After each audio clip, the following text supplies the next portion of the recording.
రాహుకేతులు పూజలు చేస్తున్నారండి. 9 నిమ్మ డొప్పలు పసుపు కుంకుమ బొట్లు పెట్టి నూనెసి ఒత్తులేసి చుట్టూరు పువ్వులు పెట్టి ప్రసాదం నిమ్మకాయతో చేసిన పులిహార, వడపప్పు, బెల్లం, సలివిడి, నువ్వు ముద్ద పెట్టి దీపారాజు వెలిగించి కొబ్బరికాయ కొట్టి తాంబూలం పెట్టి సాంబ్రాణి పుల్ల వెలిగించాలి. నీ మనసులో ఉన్న కోరికలు నెరవేర్చమని ఆ రాహుకేతులు పూజలు చేస్తూ మంత్రాలు చదువుతూ జపిస్తున్నారు.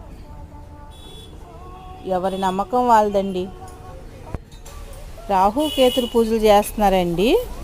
9 నిమ్మ డొప్పల్లోని నూనెసి ఒత్తులేసి పసుపు కుంకుమ బొట్లు పెట్టి చుట్టూరు పూలు పెట్టి నిమ్మకాయతో చేసిన పులిహార నిమ్మకాయతో చేసిన పులిహార, వడపప్పు, బెల్లం, సలివిడి పెట్టి దీపారాధన చేసి కొబ్బరికాయ కొట్టి తాంబూలం పెట్టి సాంబ్రాణి పుల్లలకి ఇచ్చి మన మనసులో ఏం కోరికలు ఉన్నాయో ఆ దేవుని ప్రార్థిస్తూ రాహుకేతువులు శనీశ్వర స్వామి పూజలు చేస్తూ మంత్రాలు జపిస్తున్నారు.